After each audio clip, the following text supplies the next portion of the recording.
This week, we studied the other time that Kardama Muni met the Lord. You may remember months back, after he had performed 10,000 years of yoga, he finally reached perfection. The Lord arrived riding on Garuda. A tear fell from his eye. Bindu Sarovara was created from those tears. And at that time, Kardama Muni glorified the Lord, but also made a request that he have a good wife, that he find a wife that he can procreate with. And he also explained that after she was pregnant, he would want to again leave home.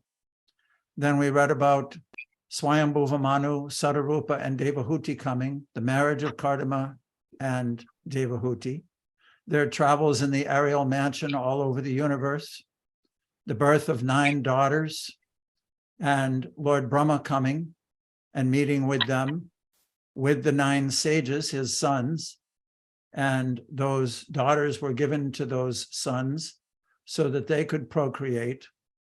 And then Lord Brahma left, and Lord Kapila was then born. And now that Devahuti is with Ishu, with Lord Kapila Dev, Kardama Muni, in a solitary place, is meeting with the Lord once again, with Lord Kapila Dev. So let's pick up from those verses.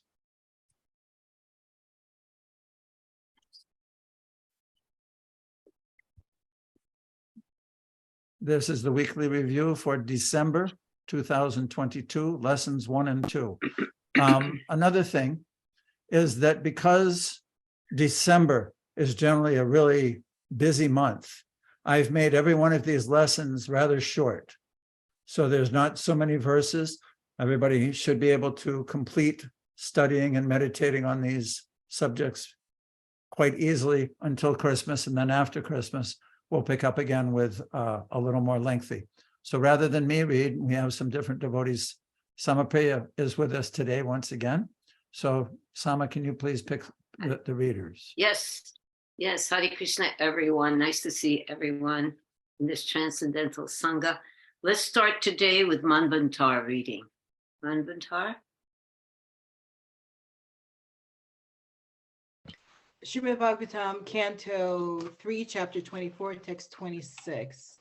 When Kardama Muni understood that the Supreme Personality of Godhead, the chief of all the demigods, Vishnu, had descended, Kardama approached him in a secluded place, offered obeisances, and spoke as follows. Kardama Muni said, "Oh, after a long time, the demigods of this universe have become pleased with the suffering souls who are in material entanglement because of their own misdeeds." Purport. This material world is a place for suffering, which is due to the misdeeds of the inhabitants, the conditioned souls themselves. The sufferings are not extraneously imposed upon them. Rather, the conditioned souls create their own suffering by their own acts. When there is too much heat from the forest fire of this material world, the demigods, including Brahma himself, being harassed, approach the Supreme Lord, the Supreme Personality of Godhead, and appeal to him to alleviate the condition. Then the Supreme Personality of Godhead descends. In other words, when the demigods become distressed by the sufferings of the conditioned souls, they approach the Lord to remedy the suffering, and the Personality of Godhead descends. When the Lord descends, all the demigods become enlivened.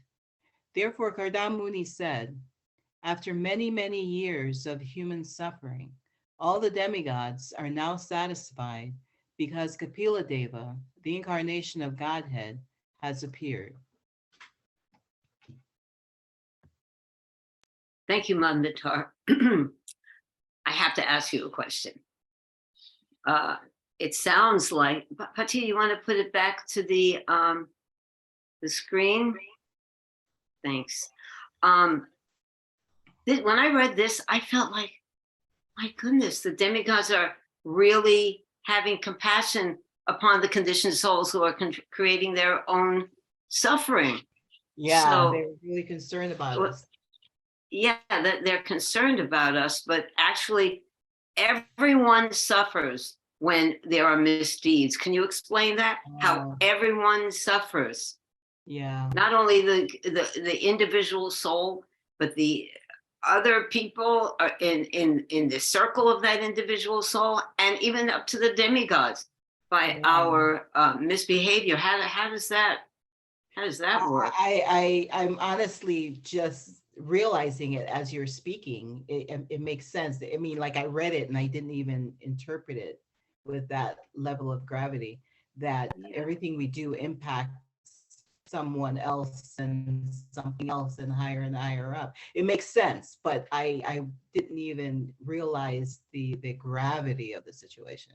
Yeah. How we, we contribute and implicate other people, other living entities in our activities.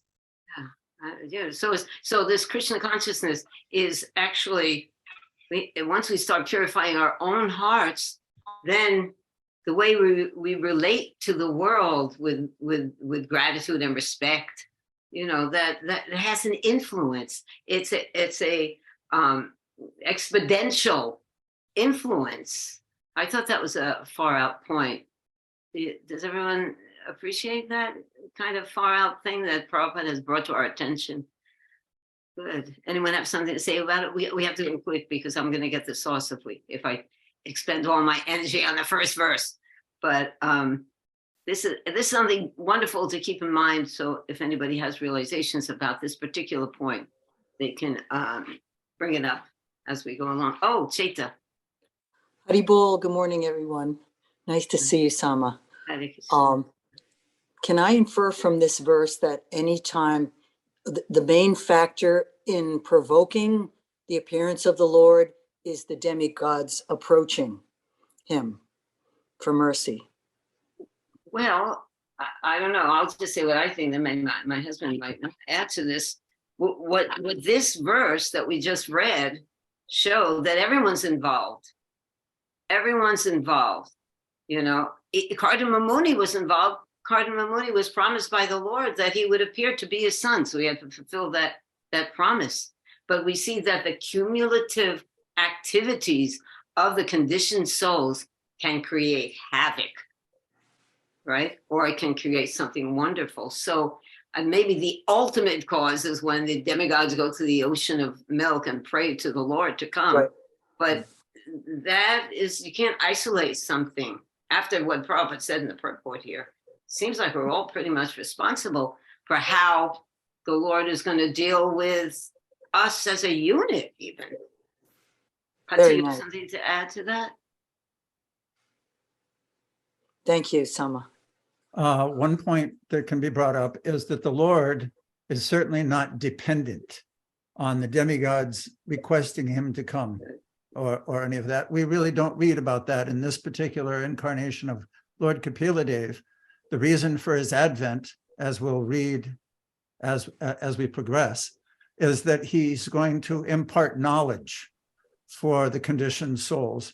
Because after the last dissolution, you may remember our narrative, our storyline has gone all the way back to Garbhodakshai Vishnu and the birth of Brahma.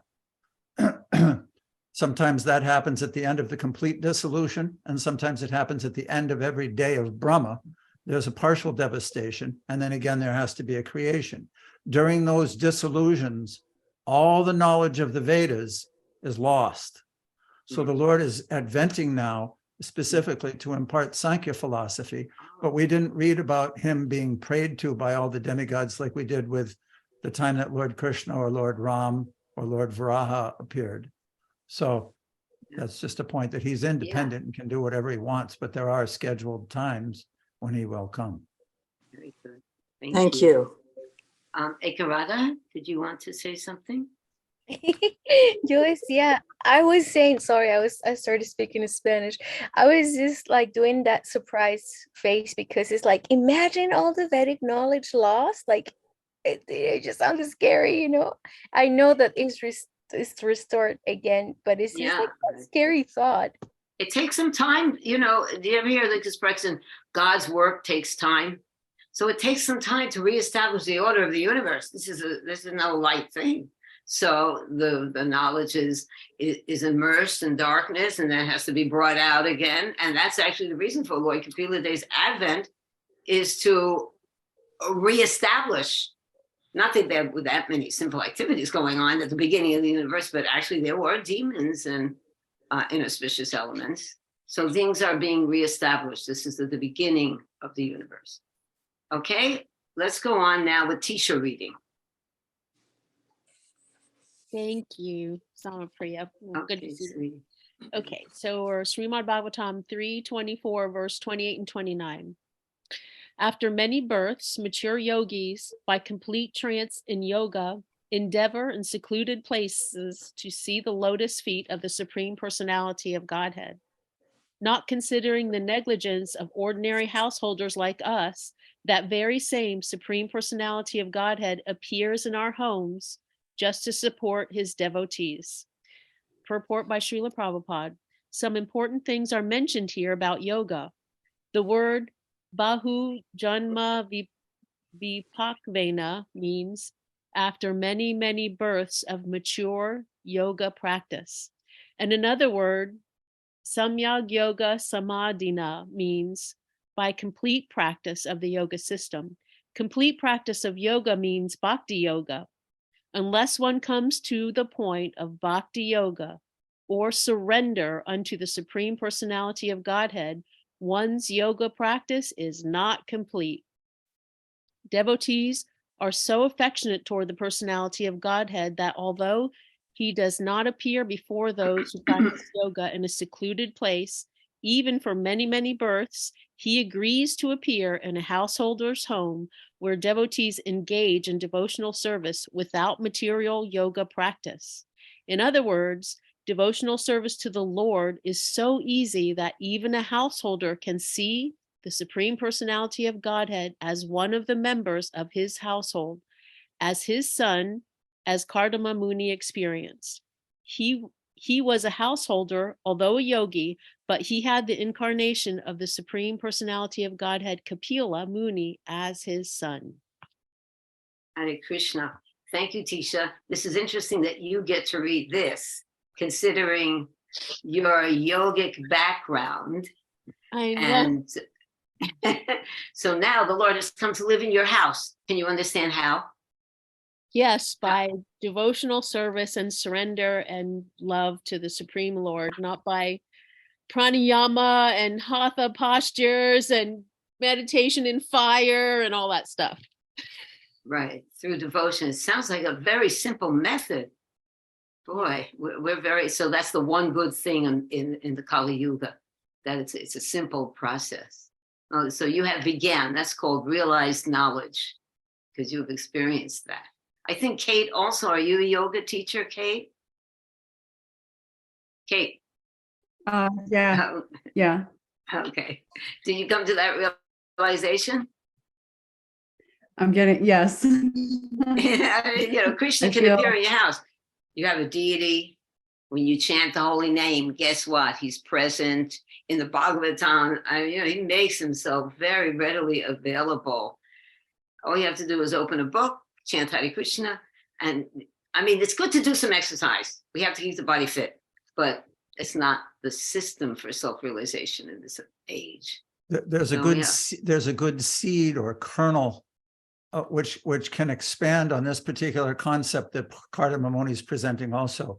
He's saying that even after performing austere penance and austerities in yoga for thousands of years, even birth after birth, if one doesn't take to devotional service, the Lord's not required to appear before anyone, but he even appears in the house of householders, people who are married, who have families, and are living in the material world in that way, out of their love and devotion. And the perfect example, for me anyway, thinking of it, is Nanda Maharaj and Yasoda Mata, and how the Lord appeared to be so intimately engaged with them in loving relationships, whereas somebody else sitting out in the forest, endeavoring like anything, but not with love and devotion, but some other processes, doesn't get that kind of reciprocation from him. Very good. One question though, how does it bring it home? How do we bring it home? I'm always looking how to bring this home. You know what I mean? No. Well, Nanda Maharaj and Yasodamai, that is a whole different level. How about conditioned souls like us who are trying to bring Krishna to our home? That's what I'm always interested in, being a conditioned soul myself. I have the answer, but does anyone else? Can anyone else help with that? Sham, maybe Sham Govinda can. Sham, hello. I'm here. I Okay. was listening, but not listening. So I'm Oh, listening. okay. Sorry. Okay, so who was listening and listening? The answer is in the Bhakti Rasamrita Sindhu and in the Gaudiya Vaishnava culture, that we have examples of people who have perfected that relationship with the Lord. They manifest leelas with him. And if we follow in their footsteps, it's suggested, Mahajano Yena Katasapanta, that we follow their examples of how to love the Lord. And then we also develop our personal relationships. It's described in Bhakti Rasamrita Sindhu that as one advances, the nature of the individual soul awakens, and everyone has an individual eternal relationship with the Lord. So as that consciousness awakens, just like we can see that in children, it's called undeveloped consciousness. They're undeveloped. But as that personality manifests himself or herself as they grow and become to adulthood, then they attain a personality, and they follow people and circumstances that are naturally attractive to them. Some people go to sports, some people go to theater, some people go to academics, some people go to politics, some people go to intoxication.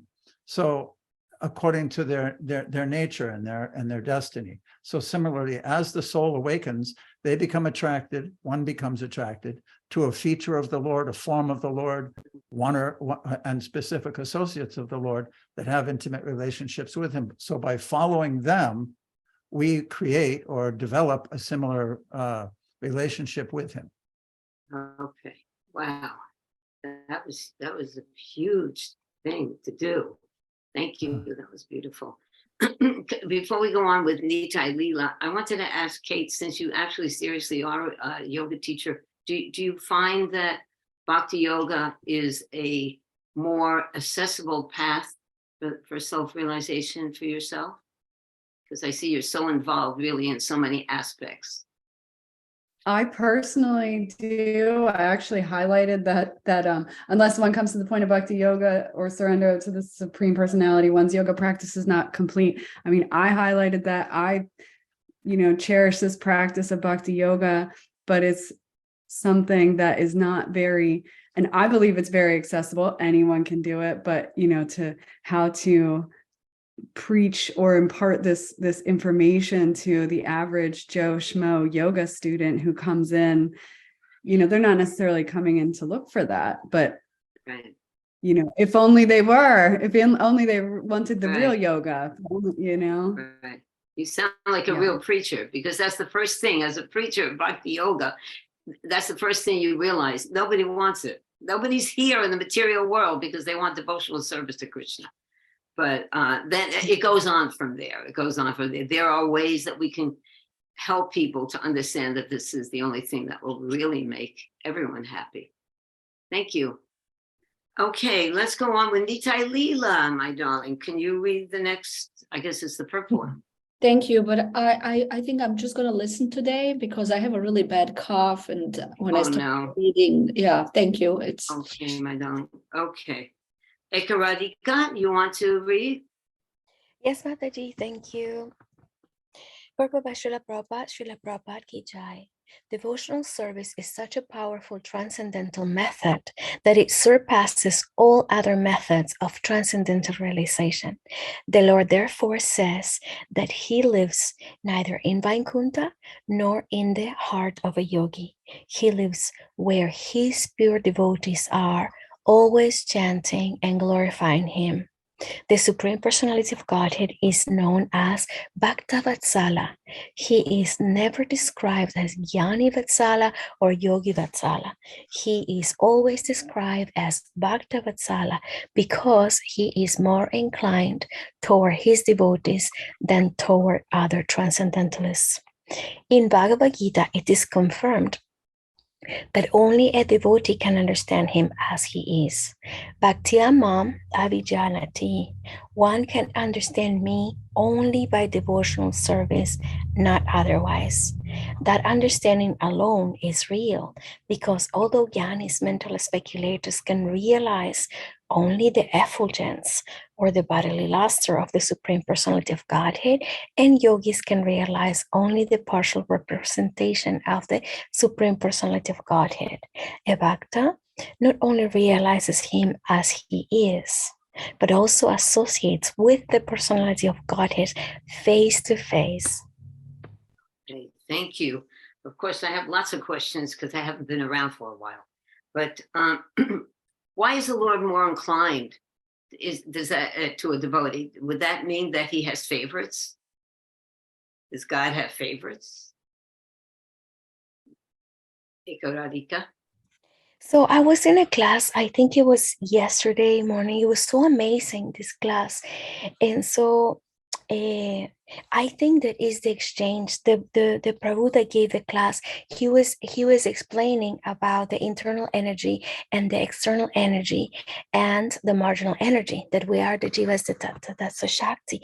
And he was explaining that we are like a glass, and that the glass that we are, because we're neither external nor internal, we're the imaginal. So we can be filled as this cup with milk, and that would be bhakti, or with liquor, that would be like, anything material. And he was explaining how there's this like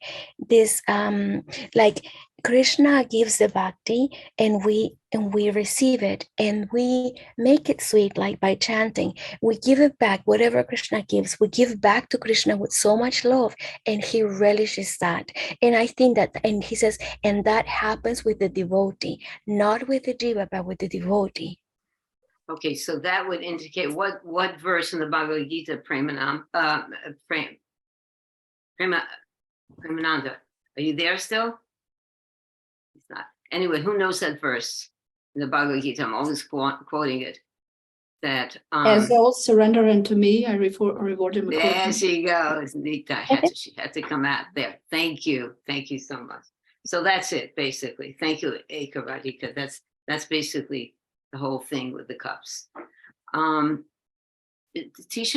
wanted to ask questions, please? Well, then, does Krishna have favorites, or we didn't really give a yes or no on that? Okay. Well, the reason why I quoted that verse is because the way we relate to Krishna, I wish that Nita was feeling better. She could probably explain it. Would you like to explain that verse? Or you still, let's see if she can explain. Well, my understanding is that's what I think Prabhupada writes in that purport, is that relationships are reciprocal. So Krishna reciprocates to the love or how one approaches him. Right. So that cannot be called partiality, because it's reciprocation, it's natural. But that's how I understood. Krishna wants to reciprocate fully with every one of us. That is hard to believe sometimes. Even we were talking about Mother Yasoda and Nanda Maharaj, and these exalted personalities. Who are we? But he really wants that relationship with us. So, and it's depending upon how much we want to have it with him. He's not going to give us, more so that we'll get mad at him in any way. He is waiting to reciprocate with us in love. So that's, do you understand that, Tisha? Good. Okie dokie. Let's go on now with Premananda. Are you there, Premananda? Yes, I'm here. Hare Krishna. Hare Krishna, Prabhu.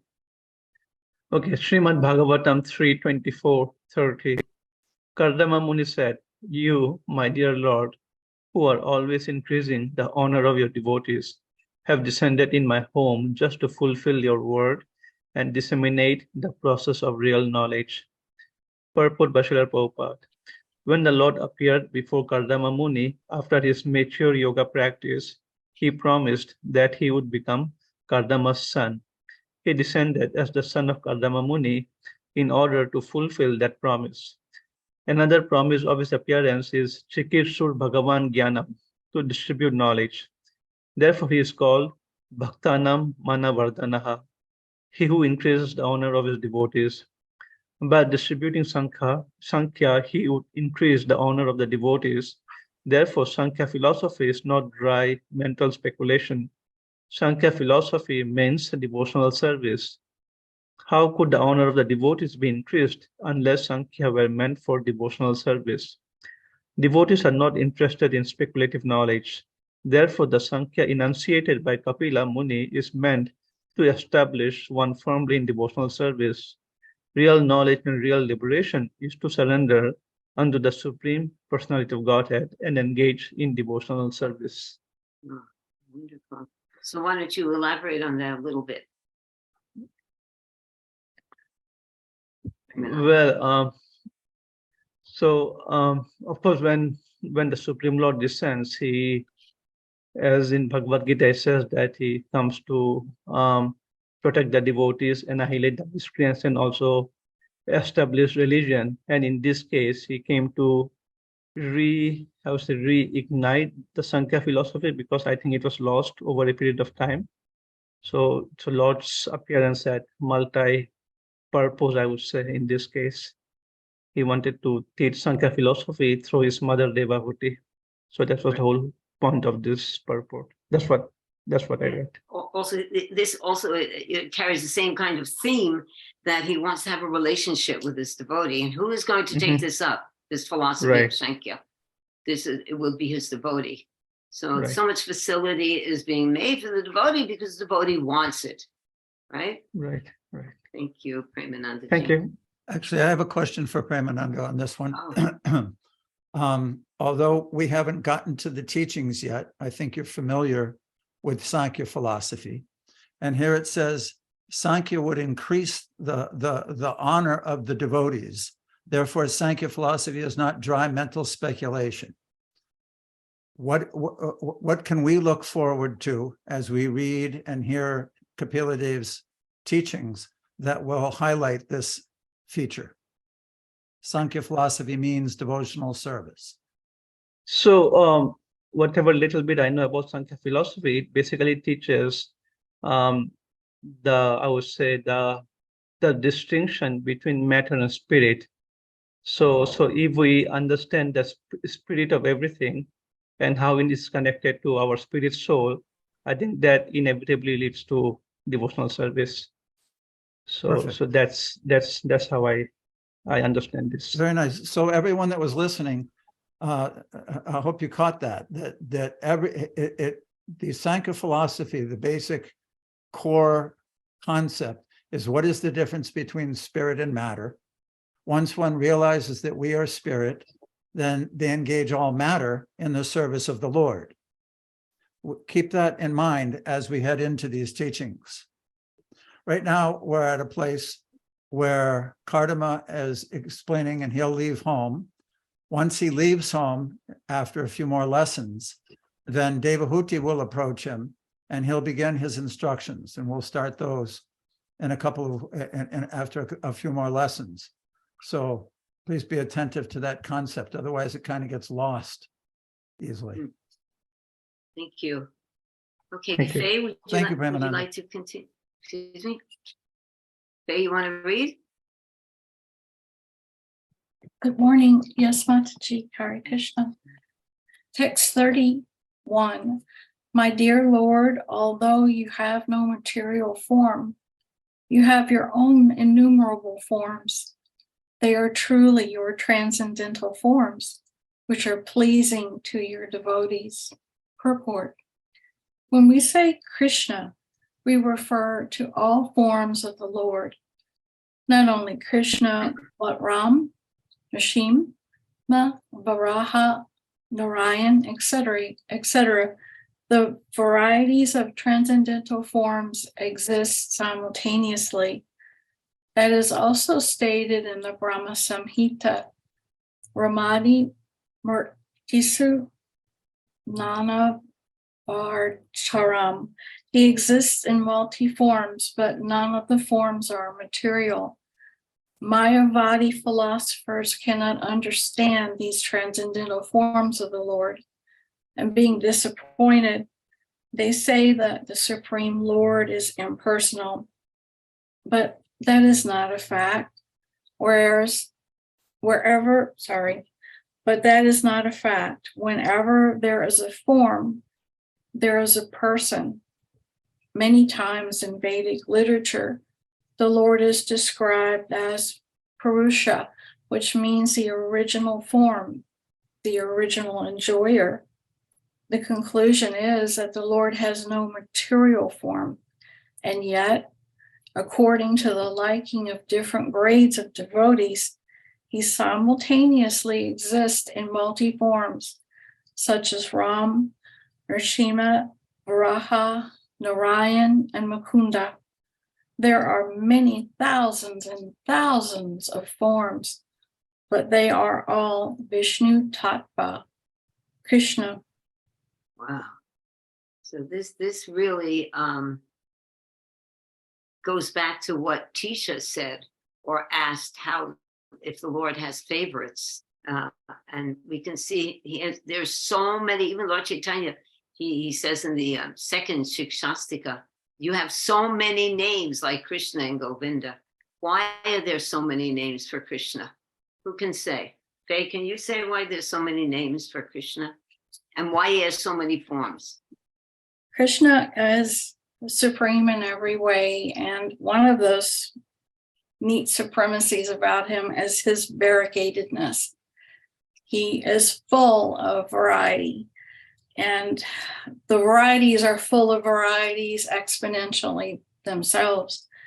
Therefore, if we think of Hanuman and the dear association he had with Ram and his adventures in looking for Sita, to bring Sita back to Ram and restore that. Hanuman always says he loves Ram. He understands that Lord Ram is also Lord Krishna and many other forms. Hanuman found that sweet note, that way of relating to Lord Ram that's distinctly his. So can you see how that goes along with Lord Yes. Chaitanya's Shikshastika, that he has many, many forms to what? To relate to his devotees. Right. And Everyone each- is an individual. We don't have to worry about being like everyone else. We all have a different individual rasa or relationship with the Lord, and we'll be attracted to a different form of the Lord. Yes, and So- as his parts and parcels, we also show variegatedness to some degree. Sure. So it's only natural that we're all attracted to different features of the Lord. Good. And each one of those features has a special name. So Right. all dovetailed, we all find our special, unique way of relating with the Lord, our own personal rasa. And that's developed over time. It's sort of ages to perfection. Good. And that even though we have totally different relationships with Krishna, just like there are so many different flowers and vegetation that grow from the same sun and water, the Yes. same system of devotional service will awaken our eternal relationship with Krishna. So it's not that a new system has to recreate it for each one of us. We could take Mhm. advantage of the same system, and don't be afraid if our relationship with Krishna is a little different than someone else's when that starts to manifest. Okay, thank you so much, Faye. Let's go on with my dear God sister, Shukshma Rupini, who I see is sitting there. Shukshma, would you like to read? This is the Okay. best picture. This picture is the best picture. I hope everyone appreciates that picture. Okay, Srimad Bhagavatam, 3rd canto, chapter 24, verse 32. My dear Lord, your lotus feet are the reservoir that always deserves to receive worshipful homage from all great sages, eager to understand the absolute truth. You are full in opulence, renunciation, transcendental fame, knowledge, strength, and beauty, and therefore I surrender myself unto your lotus feet. Purport. In the Bhagavad Gita, Lord Krishna advised Arjuna many times to surrender unto him, especially at the end of the 9th chapter. Manmana bhavamad bhakta. If you want to be perfect, just always think of me. Become my devotee. Worship me and offer your obeisances unto me. In this way, you will understand me, the personality of Godhead. Ultimately, you will come back to me, back to Godhead, back home. Why is this so? The Lord is always full in 6 opulences, as mentioned herein: wealth, renunciation, fame, knowledge, strength, and beauty. The word purtam means in full. No one can claim that all wealth belongs to him, but Krishna can claim it since he has full wealth. Similarly, he's in full knowledge, renunciation, strength, and beauty. He is full in everything. No one can surpass him. Another one of Krishna's name is Asamurdva, which means that no one is equal or greater to him. Very nice, very nice. So what do you think about having a relationship with that person? Shukshmati. Well, you'll never be disappointed. It's the only person you can really count on, you know. I know no one but Krishna as my Lord. He shall remain so, you know, forever, really, for this whole lifetime. Because we always get disappointed, and because nobody has those opulences in full, maybe in partial, where we are attracted for a while, but it's always a disappointment, you know. And then we got to turn to Krishna in the form of the deities, in the form of a devotee association, definitely in the form of the books, in the form of classes like this, you know, taking shelter repeatedly, because we're always getting fooled in the material world. Thank you, Shukshma. This is a seasoned devotee speaking. Thank you. Okay, so let's go on with Chaitamayi, another seasoned devotee. Actually, we've all been practicing this for many lifetimes, or we wouldn't be so enthusiastic about it now. You can tell different symptoms. Go on, Chaitaji. It's just making me grateful for all of your association in these sessions. Thank you. Yeah. Okay, Bhagavatam 3:24-33. I surrender unto the Supreme Personality of Godhead, descended in the form of Kapila, who is independently powerful and transcendental, who is the Supreme Person and the Lord of the sum total of matter and the element of time, who is the fully cognizant maintainer of all the universes under the 3 modes of material nature, and who absorbs the material manifestations after their dissolution. Purport. The Lord says, I know everything, present, past, and future, in every corner of the universe. The material world, which is moving under the spell of the 3 modes of nature, is also a manifestation of his energy. Parasya Shaktir Vividhaiva Shrudhaye Yayate. Everything that we see is an interaction of his energies. Svetasvatar Upanishad 6.8. Parasya Brahmanaha Shaktis Tatedam Akilam Jagat.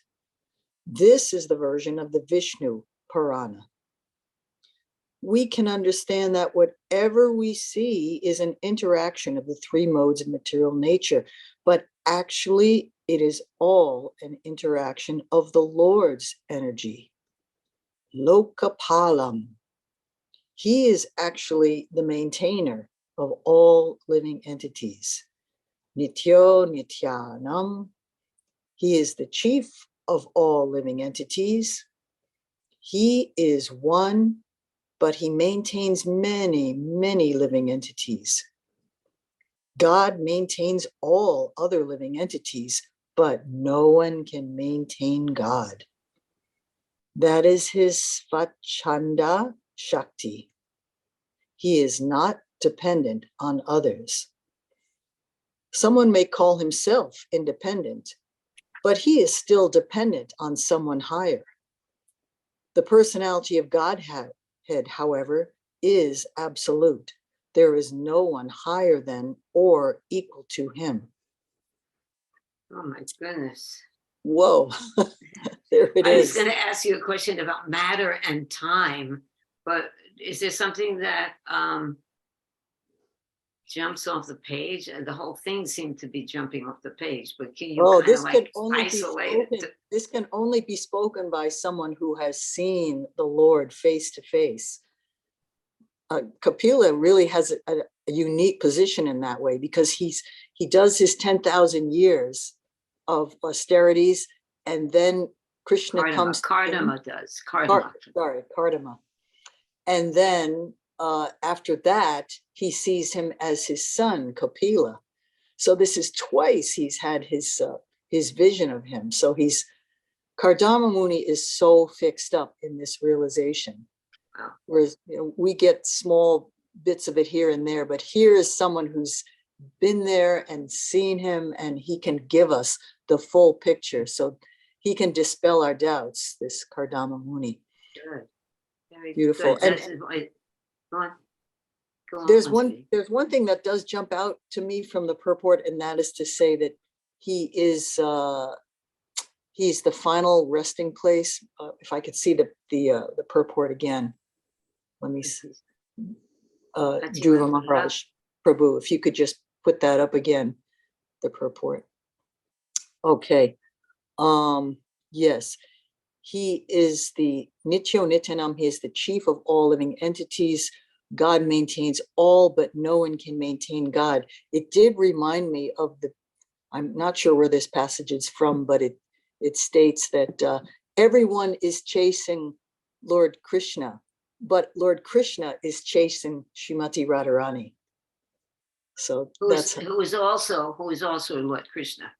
She is also part of she is the internal potency of the Lord. Yes. So this would be complete in including her name and her presence in that. Okay, that's beautiful. This just keeps getting better and better. How about, thank you so much, Chaita. Kate, would you like to read? Kate? So thank you, Mataji. Srimad Bhagavatam 3:24-34. Today I have something to ask from you, who are the Lord of all the living entities. Since I have now been liberated by you from my debts to my father, and since all of my desires are fulfilled, I wish to accept the order of an itinerant mendicant. Renouncing this family life, I wish to wander about, free from lamentation, thinking always of you in my heart.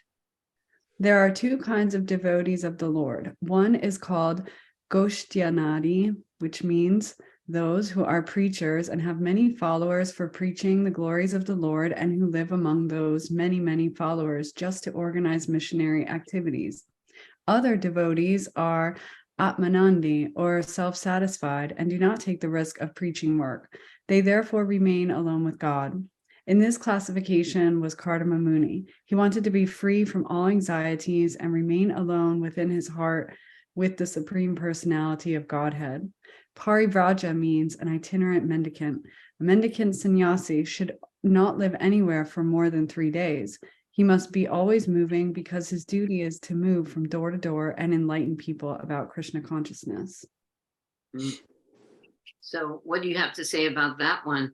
Srila Prabhupada, which category is Srila Prabhupada in? He was like Kardama Muni, I think. He was a preacher, but he also had Krishna in his heart. So he was the first one. Right. He Srila Prabhupada showed us that first of all, you have to preach with realization, right? But he definitely established this movement to spread all around the world and lived with his followers. Can you imagine? He is such a exalted soul, Srila Prabhupada, and he actually enjoyed living with all of his devotees, who were, sometimes I think of it as being Lord Ramachandra with the monkeys. Lord Ramachandra loved his monkeys, and so did Srila Prabhupada. No offense, I'm certainly a monkey, but that was the wonderful thing about Srila Prabhupada. He engaged us all and made us feel actually that we were serving Krishna by serving him. So wonderful. Anything else to add to that, Kate? You'd like to?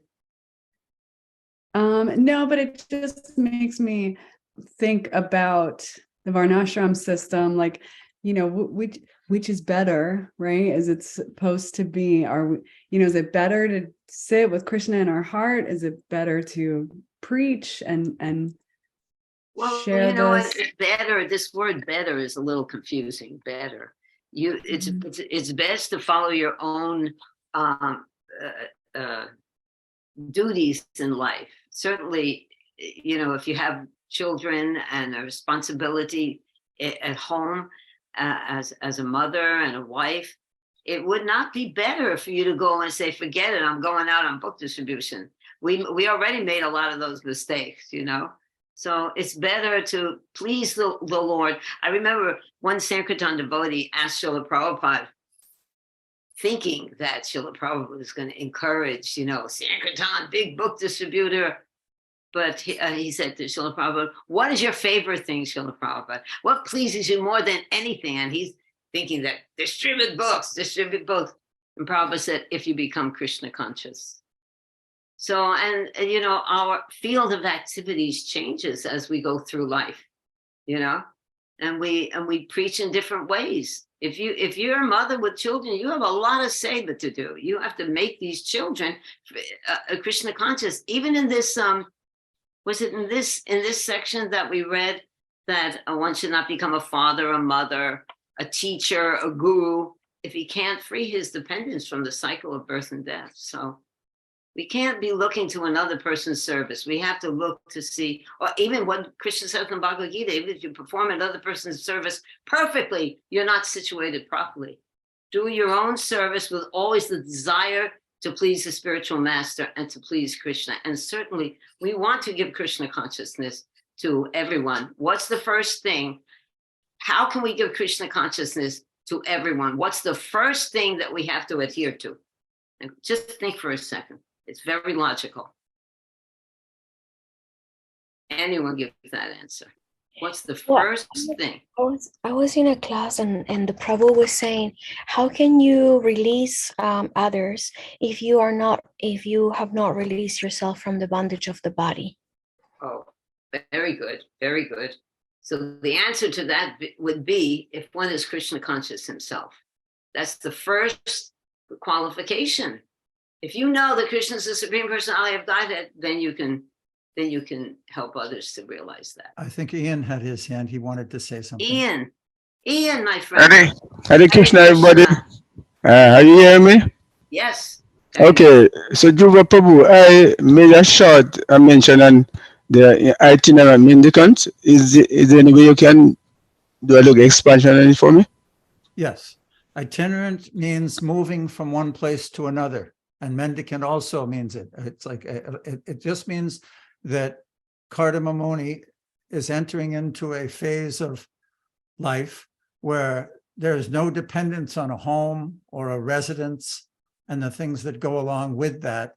It's actually at the bottom of the purport where he says that he shouldn't stay in one place for any amount of time. They constantly move.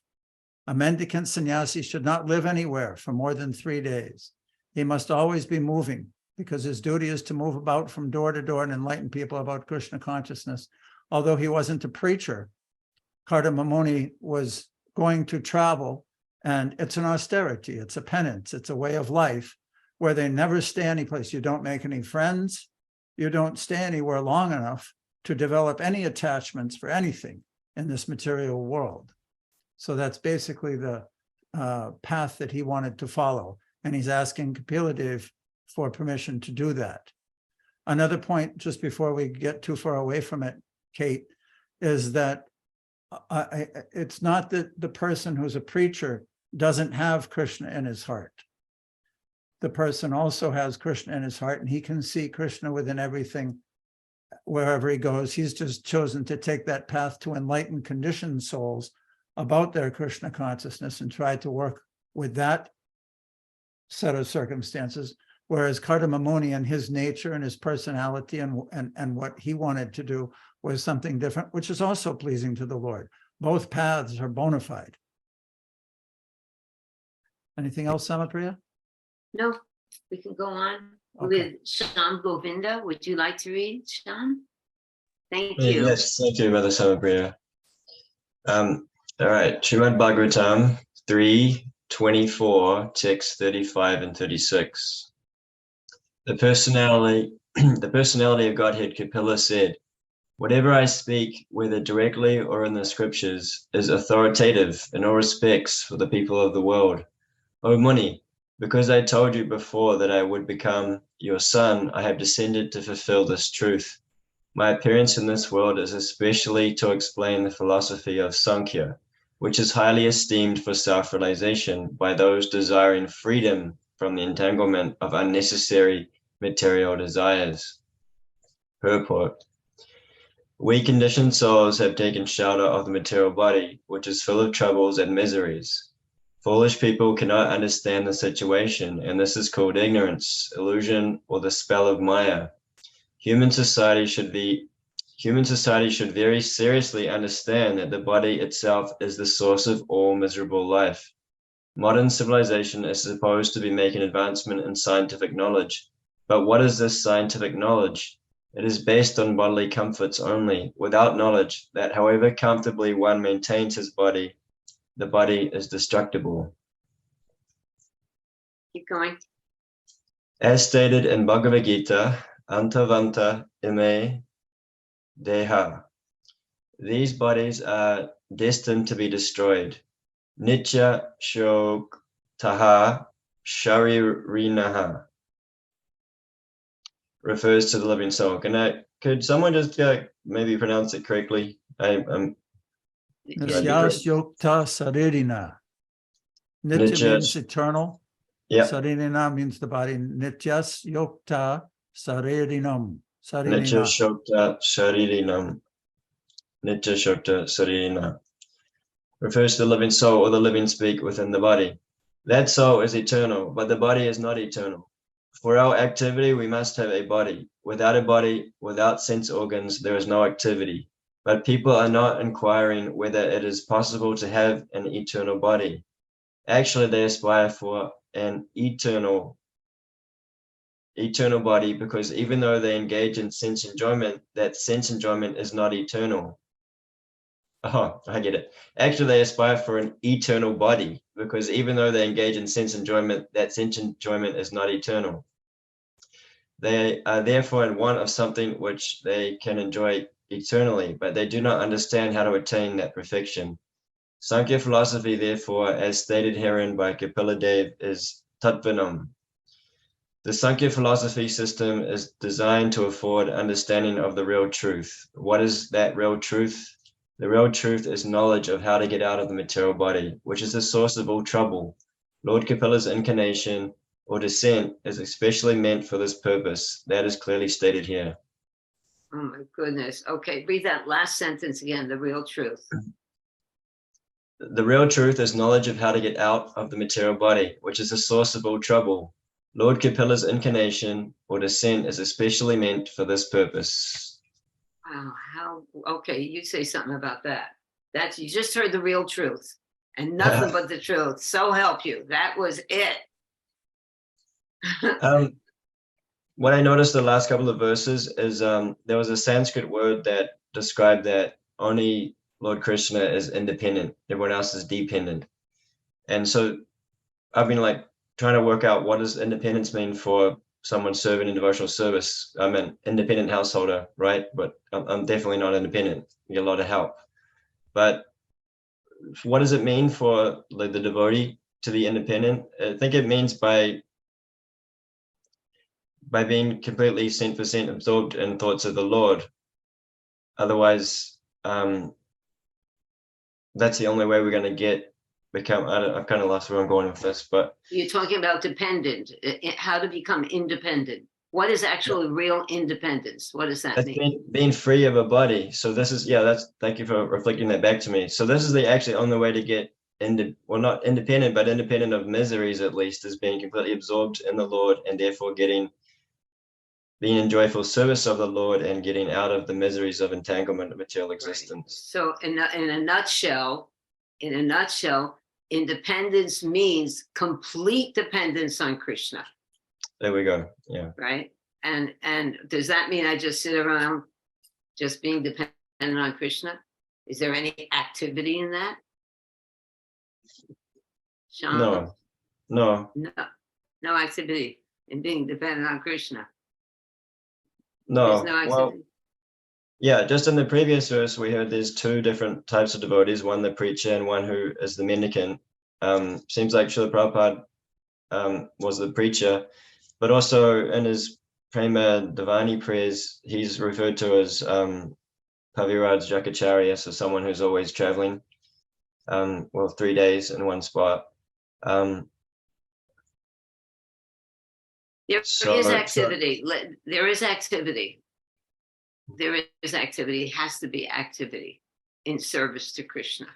If you're dependent on Krishna, that takes a lot of activity. I think there might be a misunderstanding here about independence.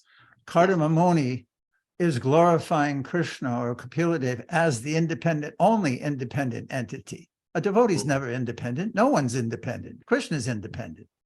So I think that's the point that was being brought up previously, not that a devotee is in any way independent. Sometimes it's said that Brahma is almost independent because he has so much knowledge, but the point that I think was being made previously was that the Lord is independent and he's the only one. Eko bahunam yo vidadati kaman. He supplies the necessities for all living entities, even his expansions. But wait a minute, how about that concept of a devotee being, actually a devotee is independent from society in a way, because he's totally dependent on Krishna. Yes, I'm saying that this conversation got a little bit, that's true, but this conversation got a little bit diverted from the point that was being made by Kardama Muni, that he's the only independent person.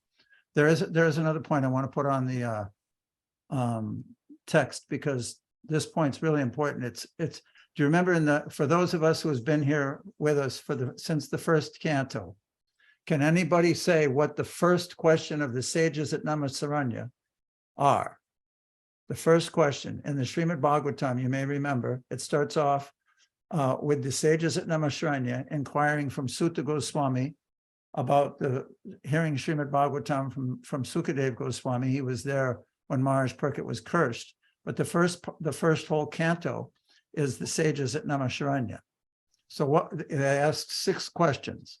Does anybody remember the first question? What is the ultimate benefit for the people in general?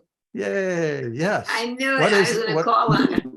Very good. What is the ultimate good for people in general? And the word used in that verse was shreyas. Pumsame kantata shreyas. The ultimate good. There are 2 types of good, prayas and shreyas.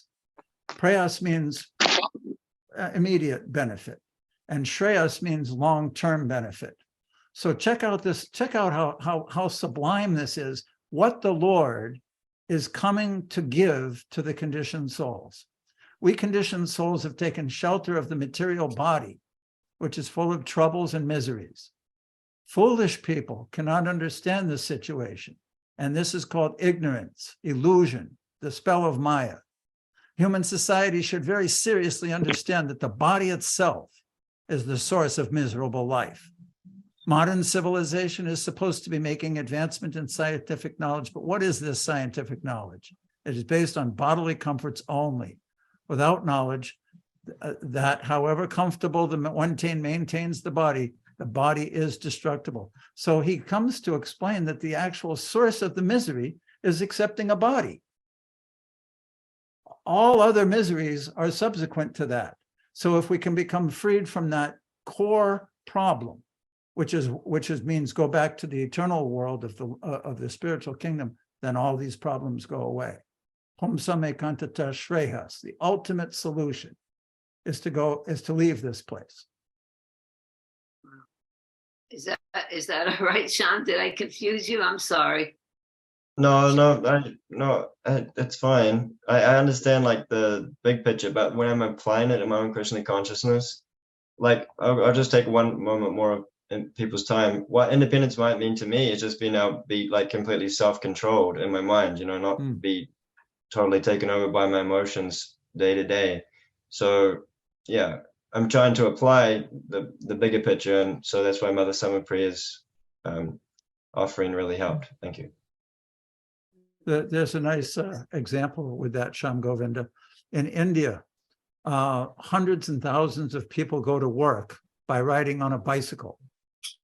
And they're also an agrarian culture. So a lot of people drive tractors with like a trailer behind it so they can carry their different goods. And a lot of the people who are riding the bicycles grab on to the trailer behind the tractor and just get pulled to work, so they don't have to drive real slow. They'll go as fast as the tractor is going because they caught on to it and are holding it. So in the same way, if we take shelter of Krishna and then we link up with his energy of independence. Oh, that's so cool. Good. That's nice. Thank you. Wonderful.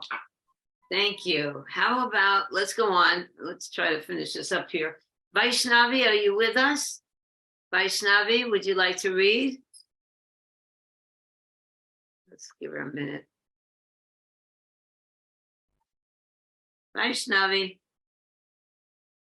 Okay, we'll come back to Vaishnavi. Ian, would you like to read this, Ian? Krishna. Is 3.2437?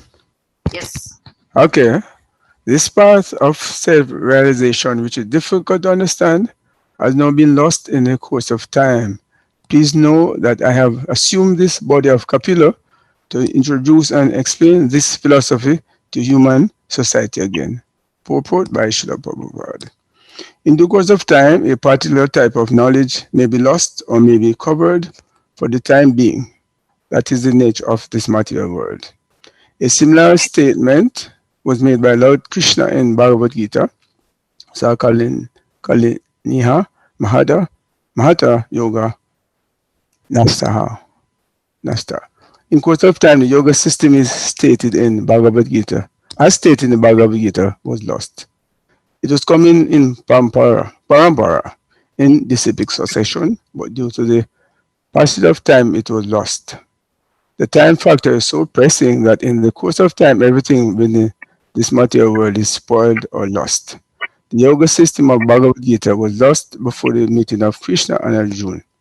Therefore, Krishna again enunciated the same ancient yoga system to Arjuna, who could actually understand Bhagavad Gita. Similarly, Kapila also said that the system of Sankhya philosophy was not exactly being introduced by him. It was already current, but in course of time, it was mysteriously lost. And therefore, he appeared to reintroduce it.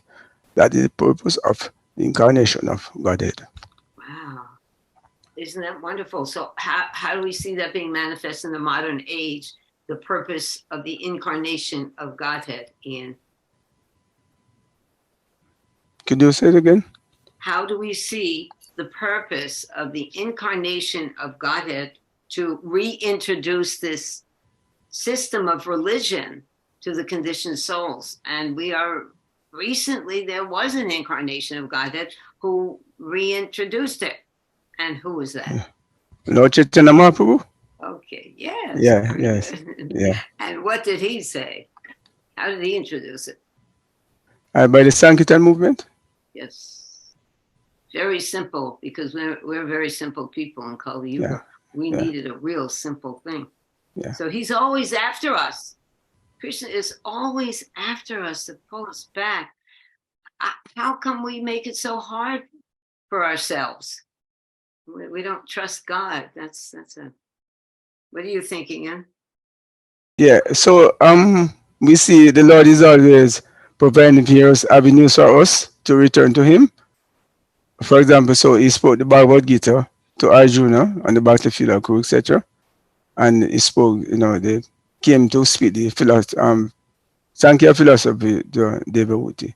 So Lord is always, trying various means to help us to, encourage us to return back to God. And incidentally, it says here that time is so influential in our things that in time, most things are lost or covered. Yeah. So Lord Kapila said, I did not come to, Sankhya philosophy is nothing new. I just came to reintroduce it. So Right, that's nothing important. new.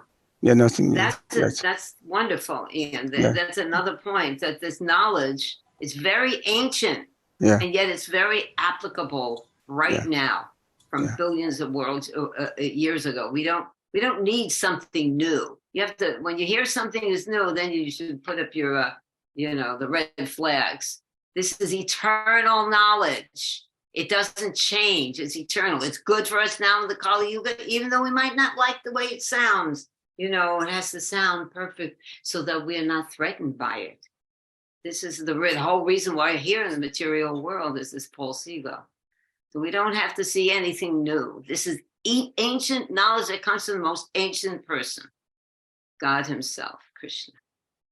Thank you so much, Ian. And we have Arundhati reading for us next. Arundhati. Oh, and then Vaishnavi, she came back. Arundhati, are you there?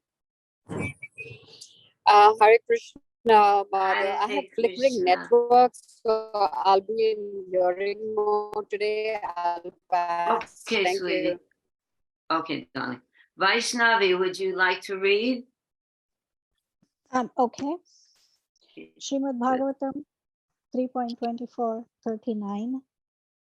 In your heart, through your intellect, you will always see me, the supreme self-effulgent soul dwelling within the hearts of all living entities. Thus, you will achieve the state of eternal life, free from all lamentation and fear. Purport. The Bhagavatam has already enunciated that the absolute truth is present in three features. In the beginning, as the impersonal Brahman, in the next stage, as the Paramatma in everyone's heart, and at last, as the ultimate realization of the absolute truth, Bhagavan, the Supreme Personality of Godhead. One who sees the Supreme Person can automatically realize the other features, namely the Paramatma and the Brahman features of the Lord. The three words used here are Vishakho, Bhayam, Richasi. Simply by seeing the Supreme Personality of Godhead, one realizes everything. And the result is that one becomes situated on the platform where there is no lamentation and no fear. This can be attained simply by devotional service to the Supreme Personality of Godhead. That's wonderful. Thank you, Vaishnavi. What about this eternal life, free from all lamentation and fear? This is another thing that Devahuti was concerned about, right?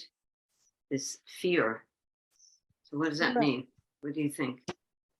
How do you become fearless? Abhay Charanaravindam, taking shelter of Abhay, one who can give Abhayam. Yes. So, good. Very good. Yeah, and when we read that, when we go to the Vaikuntha Loka, where there is no lamentation, that is something interesting because Yashoda is always concerned for his son. It's a different kind of lamentation. Yes, that's nice. Yeah. It's a different kind because everything in the spiritual world, that's where all of our feelings originate. Our love for our children, our love, everything comes from but this is a perverted reflection of it. There Yes, is yes. pure love and concern for each other in the spiritual world. Okay, so we're just going to go on now. And I think I might have overextended it, so I'm going to sign out, my darlings. Thank you so much. And please, Manvantara, why don't you read the last two slides? Thank you. I'm going to go now. I hope to see you soon again. Hare Krishna. Text 40. I shall also describe this sublime knowledge, which is the door to spiritual life, to my mother, so that she can attain perfection and self-realization, ending all reactions to fruitive activities. Thus she also will be free from all material fear. Purport.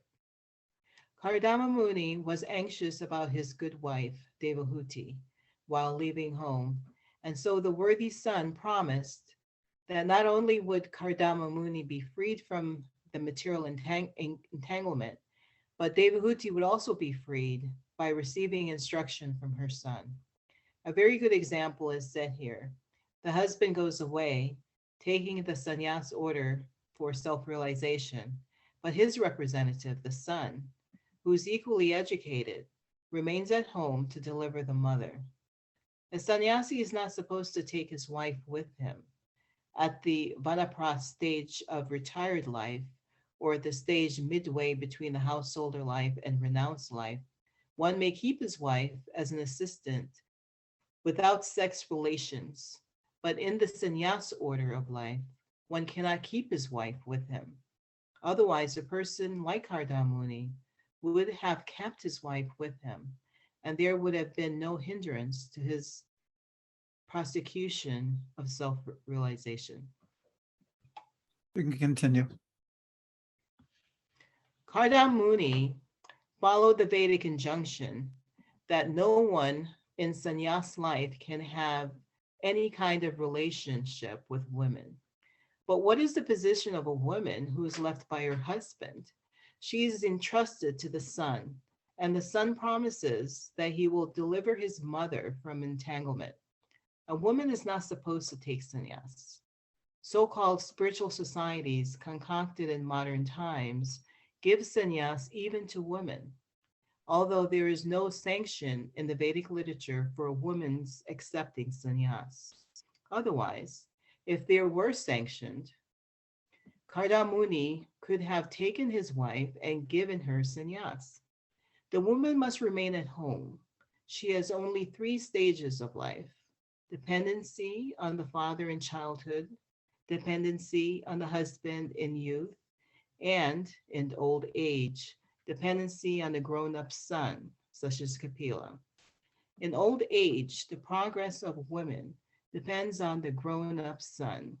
The ideal son, Kapila Muni, is assuring his father of the deliverance of his mother, so that his father may go peacefully without anxiety for his good wife. So we see here that actually Kapila Muni is putting his father at peace. He's putting Kardama Muni at peace by explaining to him that he'll take over those responsibility and educate his mother the same that Kardama Muni would.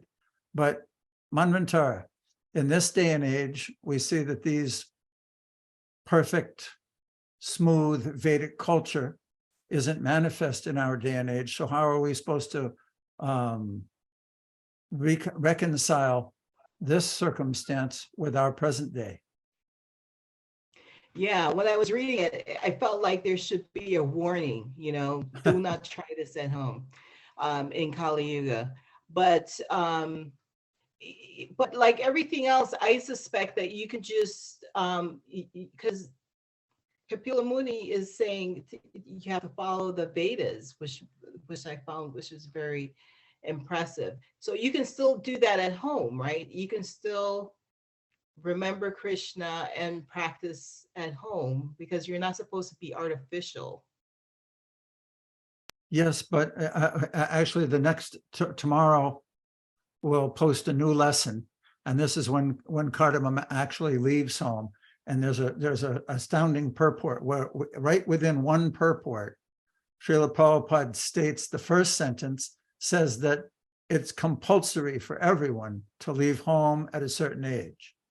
Same purport. Later on, he says, but in Kali Yuga, people who are used to living in the cities should not leave home.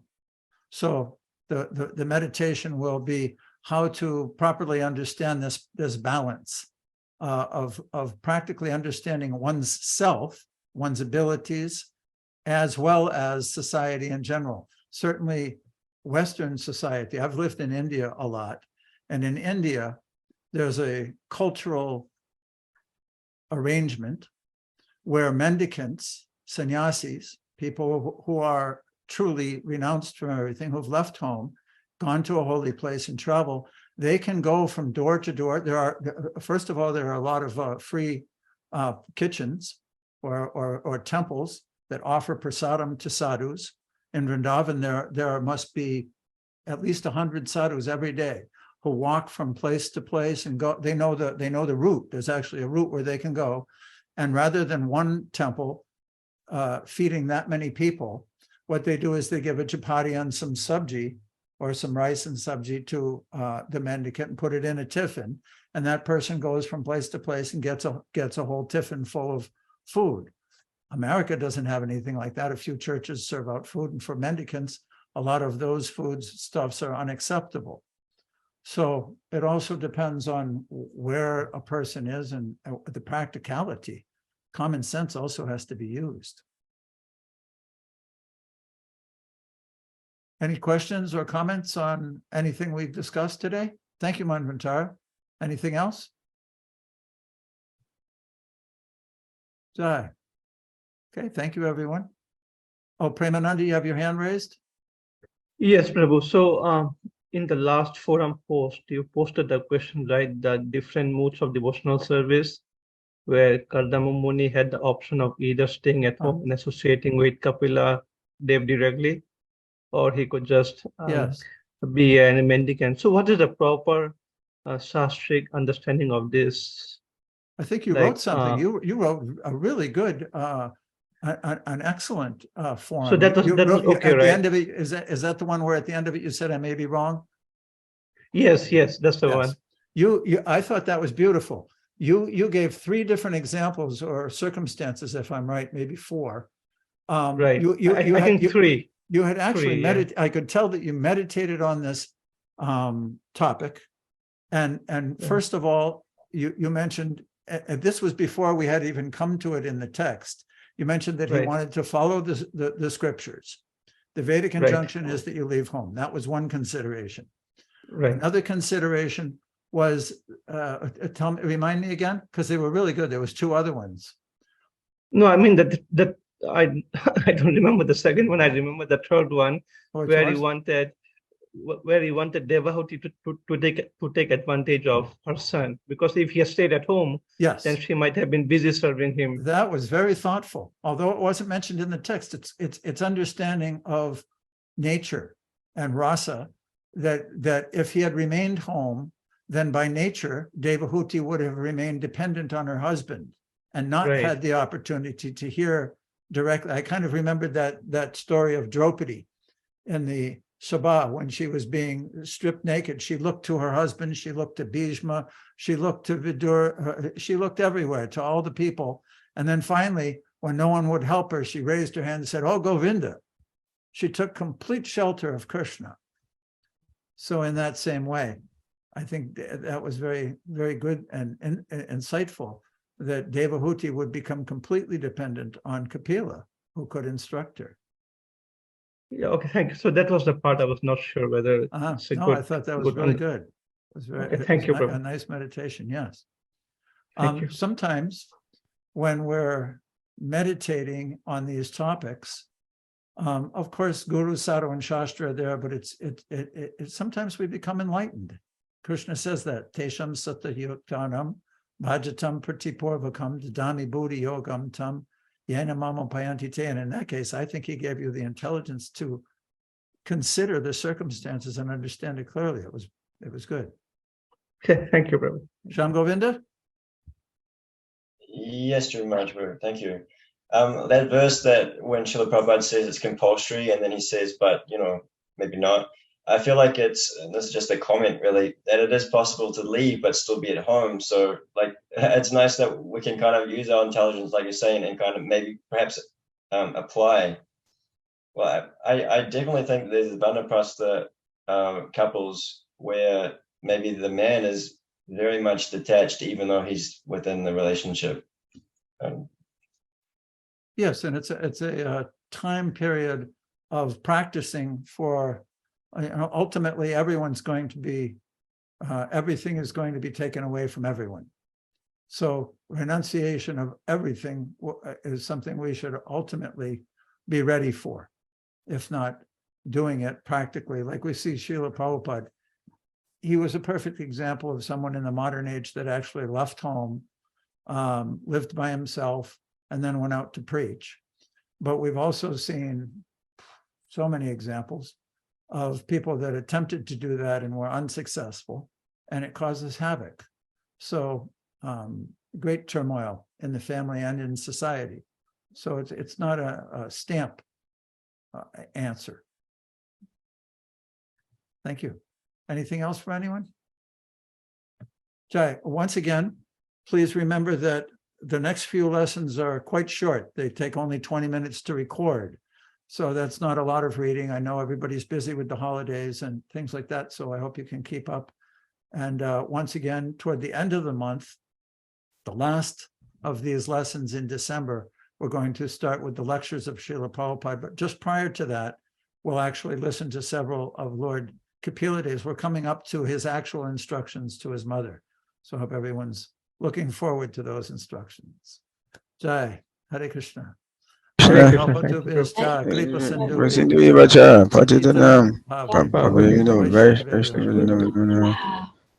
day, Hare Krishna. Jai, Haribol. Jai. Ibo, Radhe Radhe.